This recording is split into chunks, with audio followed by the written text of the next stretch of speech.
Good day po. Ito na naman po si Bert Amplayo para naman sa panibagong talakayan sa ating bagong episode sa Bert Talks kung saan tampok ngayon ang panibagong issue na ni-raise ni Sagip Party List Representative Rodante Marcoleta tungkol sa pagsanib puwersa ng ABS-CBN at TV5. Alam na naman natin kung ano yung naging role ni Rodante Marcoleta sa nakalipas na franchise hearing sa Kongreso, kung saan hindi nila pinagbigyan ng request ng ABS-CBN na makapag-renew ng kanilang franchise.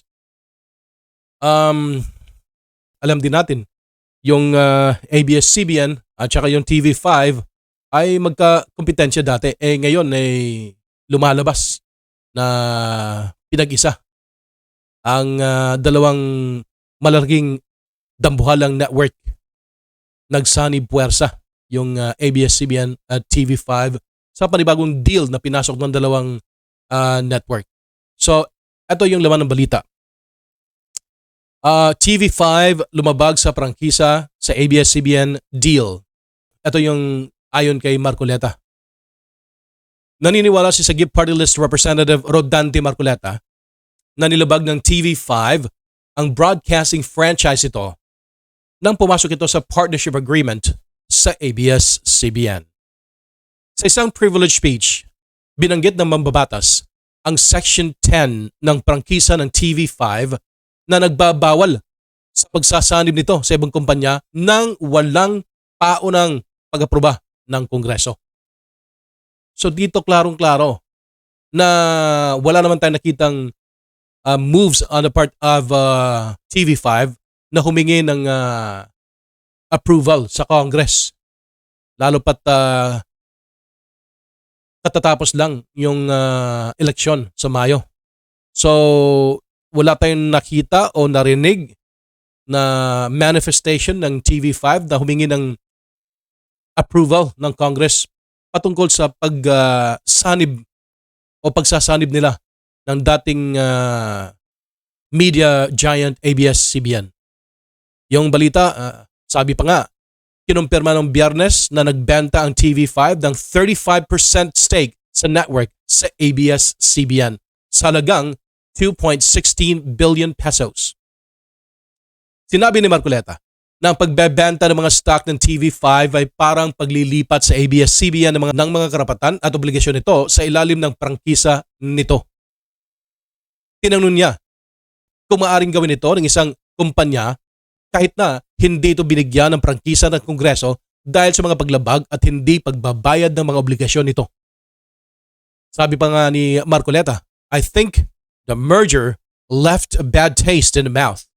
There were flagrant violations not only of the rules and laws, but also the Constitution.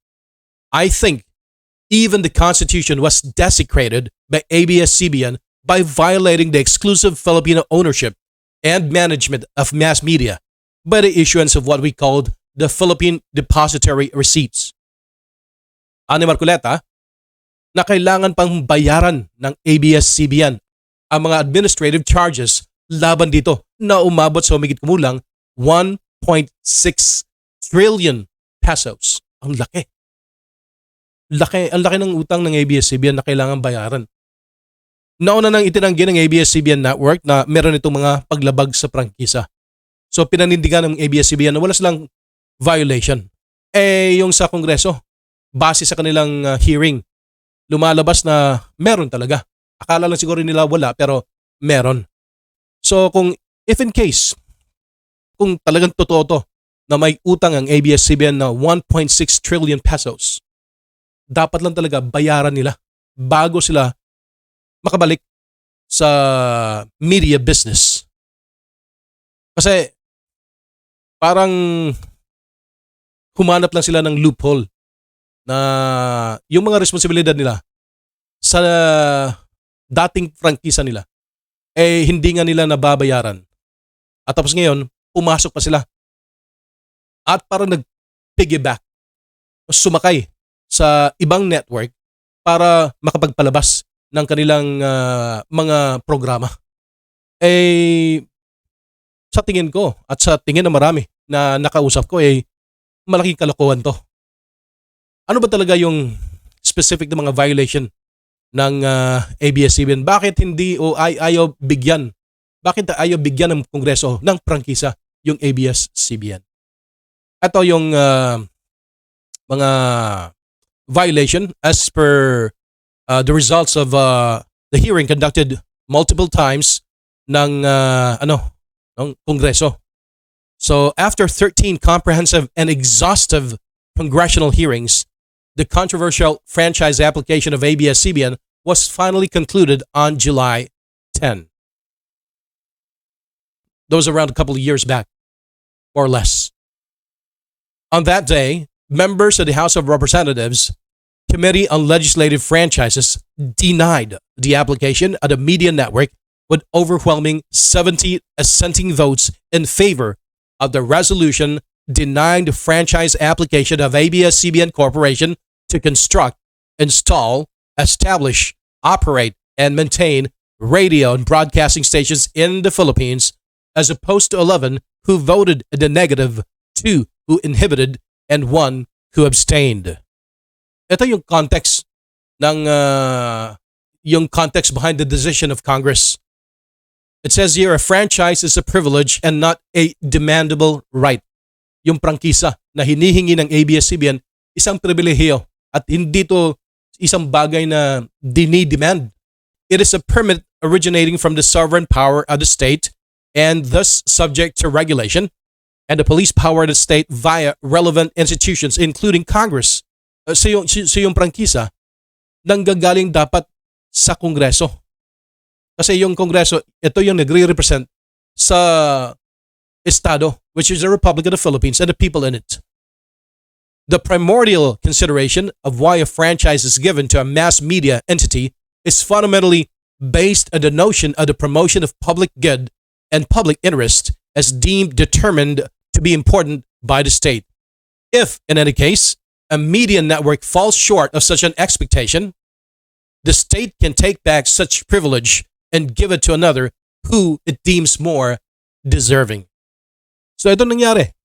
Nakita ng Kongreso na may depekto at diferensya at hindi talaga consistent yung pag-follow ng ABS-CBN sa regulasyon. Kaya tinanggalan. Ay, hindi naman talaga tinanggalan kundi dininay yung aplikasyon para sa renewal ng kanilang prangkisa. Okay? Kaya ngayon, yung frequency na Channel 2 ay naibigay sa AMBS na pagmamayari ng mga Villar. On the other hand, under the Philippine laws, a media network needs a congressional franchise to broadcast via television and radio for 25 years. Doon natapos yung 25-year franchise ng ABS-CBN kaya humingi sila ng panibagong prangkisa. Bagay na hindi binigay ng Kongreso kasi nga may nakita silang mga violation, especially sa Philippine Constitution. So actually, if okay yung record ng ABS-CBN, they would have been given the opportunity to operate the same franchise for an extended or another 25 years.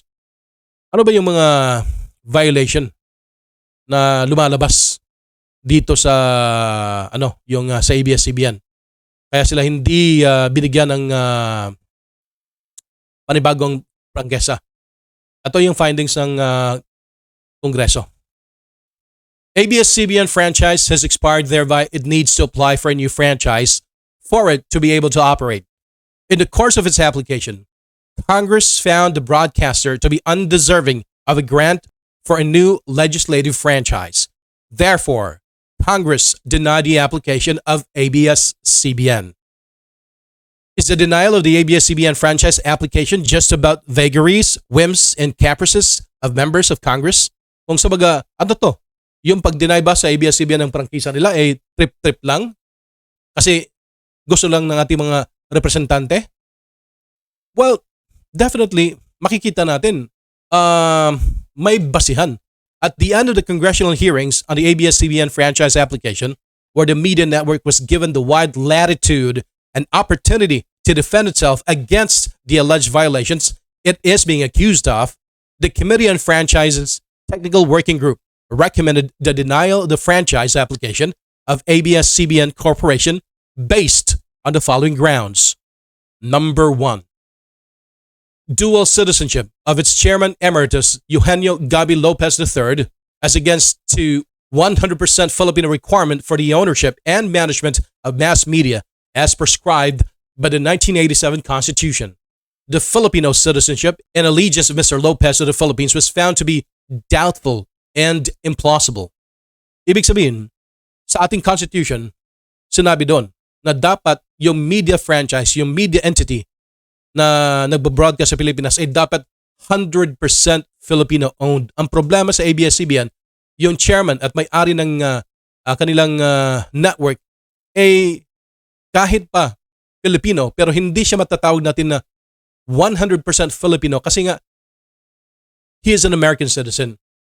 He was born in the United States, although there's a law that says that even if you're born in the United States, as long as your parents, one of your parents is a Filipino, then you are automatically a Filipino. But then again, it was found out. He applied for naturalization to become a Filipino citizen. And so therefore, it looked like and it seemed that he, in the beginning, was not a Filipino. Because if he were a Filipino, he would have never applied for naturalization. So he was found to be an American citizen. He voted there. He was registered there. He was raised there. Si Gabi Lopez. So yun yung isa sa mga ni-raise na issue. Kasi the Constitution says 100% Filipino. And Gabi Lopez couldn't seem to establish his being 100% Filipino. Number 2 is the issuance of Philippine depository receipts to foreigners, which allowed foreign ownership in ABS-CBN. This possibly violated the constitutional provision against ownership and management of mass media by foreigners. Eto, hindi sana sila dapat nagbenta ng part ownership, no matter how small the percentage may be. Kasi sabi ng Constitution, wala dapat na kahit anong porsyentong pagmamayari ang foreign entity sa isang kumpanyang Pilipino, lalo na, in particular, to be specific, sa broadcast media. Nagbenta sila ng shares. So ngayon, lumalabas na may ownership ang ibang foreigners sa network ng ABS-CBN, which is prohibited by the Constitution, by our laws.